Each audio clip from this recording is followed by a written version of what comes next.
All right, we're watching Robbie's butterfly. We're going to watch it first below the water.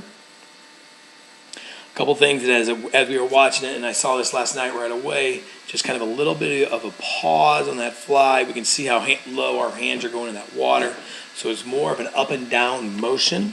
We want to make sure that those hands are staying a little bit higher in that water.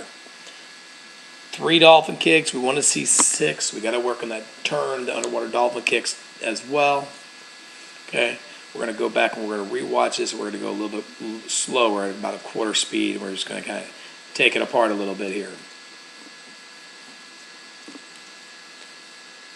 All right, so right here, okay, we can tell we took a breath, and right here our hands are entering the water and our head's still above the surface.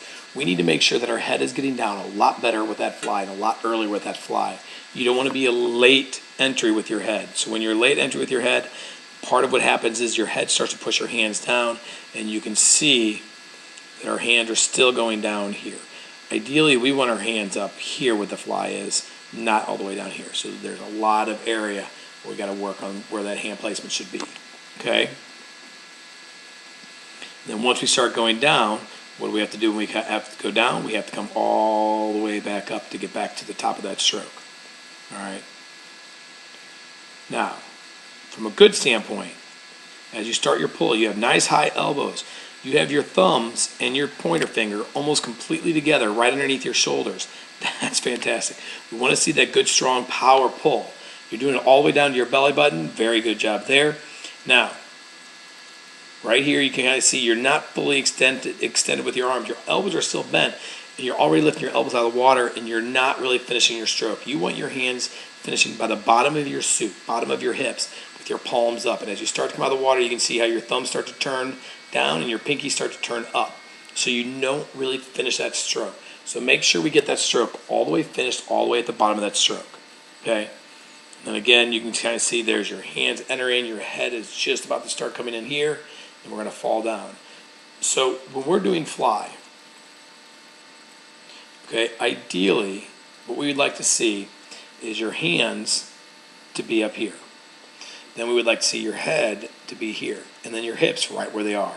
Okay, if you have those hands in the right position, you make a good, strong power triangle on your butterfly. However, with your hands down here, your head up here, you're making a triangle, yes, if we go here, then to here, then to here, but it's completely wrong direction.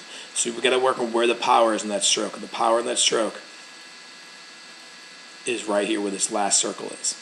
Okay, so make sure we work on getting those hands a little bit higher in that water. Got it? That's important.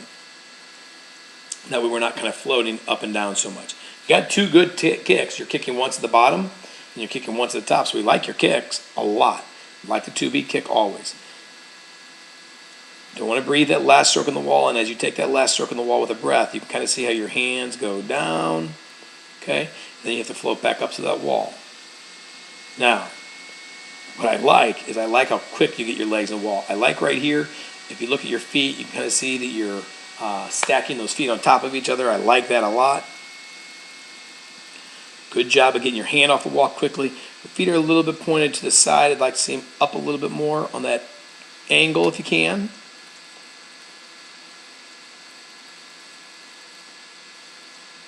As we come off the wall, we should be a tight streamline here. And here are your arms. You can see there's a lot of open space, so there's really no streamline there. You just kind of got your arms above your head. All you got to do is just squeeze them a little bit closer together to get those hands streamlined, and then you're right where you want to be. Okay? Now you start streamlining. That's how you should be as soon as you push off the wall. If you see what your hands are right there, you see where your hands are right here, that's how your hands should be before you start to push off that wall. Okay? Good kicks. 2, 3. And then right away we're going to go into that breath. You don't want to go in that breath right away because you kind of see how your body is a little bit more perpendicular instead of parallel. There's a lot of resistance going on here. Okay, so get rid of that resistance by staying a little bit more on top of the water and getting that little quick breath. All right? And then again, you kind of see how your hands enter, and then there's your head. So let's work on their hand entry, and let's work on that head entry more than anything else out there, Robbie. Good job.